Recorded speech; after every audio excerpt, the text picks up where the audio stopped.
मेरी आज की कहानी का शीर्षक है पार्वती। पार्वती एक साधारण लड़की थी, पढ़ाई में अच्छी थी। पार्वती के माता पिता अच्छे से अपने घर का गुजारा चलाते थे। पिताजी का कपड़े का व्यापार था, माताजी घर पर सिलाई का काम करती थी।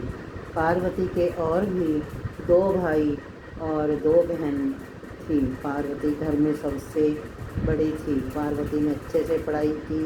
पढ़ाई के बाद पार्वती एक सरकारी अध्यापिका बन गई। सरकारी नौकरी करते अभी 2 ही वर्ष हुए थे।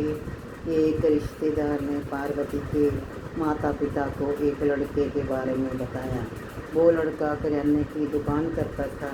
पार्वती ने भी अपने माता पिता की आज्ञा के अनुसार वहीं पर विवाह कर लिया। पार्वती की शादी उस लड़के के साथ हो गई। उस लड़के का नाम विनोद था। समय समय पर पार्वती को 2 बच्चे हो गए। अब पार्वती को धीरे धीरे पता चला कि विनोद नशों का आदी है। वो शराब भी पीता था, वह नशे करता था। वह तो पार्वती की पिटाई भी करने लगा। उसकी सारी तनख्वाह नशों में उड़ा देता था। अब पार्वती की ज़िंदगी नर्क बन गई थी।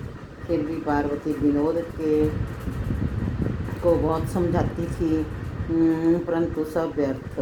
पार्वती ने फिर भी 12 साल तक का समय विनोद के साथ बिताया, परंतु विनोद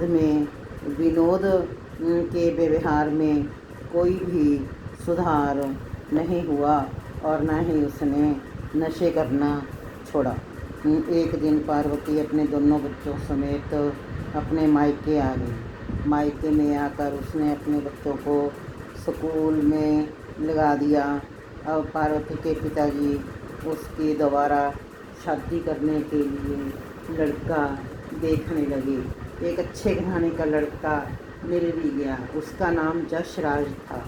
जसराज के पहले विवाह से एक लड़की थी। पार्वती और जसराज आपस में मिले और बातचीत की। उन दोनों को लगा कि हम अच्छे से इकट्ठे रह सकते हैं।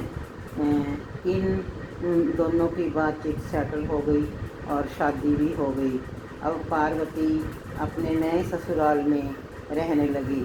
थोड़ी देर बाद पार्वती को पता चला कि जसराज की बेटी भी नशों की आदी है। उसकी बड़ी बेटी पार्वती से मन नहीं मिलाती थी। वह नशा करके पार्वती से लड़ाई करने लगी। वह पार्वती को धमकियां देने लगी कि भी वो उसे मार देगी। अब जसराज ने पार्वती से कहा कि पार्वती फिर से अपने मायके में चली जाए ताकि कोई अनहोनी ना हो जाए। अब पार्वती फिर अपने बच्चों समेत अपने मायके आकर रहने लगी। यह थी पार्वती की कहानी।